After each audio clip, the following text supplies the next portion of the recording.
மாலை திருமண வரவேற்பு நிகழ்ச்சியானது தனியார் மண்டபத்துல நடந்துச்சு. இதனை தொடர்ந்து அப்பகுதி கிராம மக்கள் சுமார் 200க்கும் மேற்பட்டோர் உணவு அருந்திய நிலையில இன்று காலை முதல் சிலருக்கு வயிற்றுப்போக்கு, வாந்தி, காய்ச்சல் என அறிகுறி இருந்ததால் உடனடியாக 40க்கும் மேற்பட்ட நபர்கள் தற்போது காட்டுமன்னார்கோவில் அரசு மருத்துவமனையில் சிகிச்சைக்காக அனுமதிச்சிருக்காங்க. அதனைத் தொடர்ந்து அப்பகுதியில், அதாவது கிராமப்புறத்துல தொடர்ந்து அரசு மருத்துவர்கள் குழு முகாமிட்டு வீடு வீடாக சென்று பொதுமக்களிடம் விவரங்களை கேட்டறிந்தும் யாரேனும் உடல்நிலை பாதித்திருந்தா உடனடியாக அவங்க 108 ஆம்புலன்ஸ் மூலமா மருத்துவமனைக்கு கொண்டு செல்லும் பணியை மேற்கொண்டு இருக்காங்க.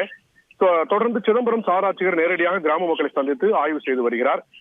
தற்போது அரசு மருத்துவமனையில் சிகிச்சை பெற்று வரும் பாதிக்கப்பட்டவர்களை கடலூர் மாவட்ட திமுக பொருளாளரும் வேளாண் மற்றும் உழவு நலத்துறை அமைச்சரின் MRK பன்னீர்செல்வம் அவர்களின் புதல்வரான கதிரவன் நேரில் சந்தித்து ஆறுதல் கூறி நடந்துவற்றை கேட்டறிந்து வருகிறார். இந்த சம்பவத்தால் அப்பகுதியில் பெரும் பரபரப்பு ஏற்பட்டு வருகிறது. மருத்துவர்கள் நாம் கேட்டபோது தற்போது வரை 40க்கும் மேற்பட்டோர் உடல்நிலை குறித்து சிகிச்சை பெற்று வருவதாக தகவல் தெரிவித்திருக்கின்றனர். மேற்கொண்டும் கிராமப்புறங்களில் தொடர்ந்து ஆய்வு செய்து அங்கு சிறிய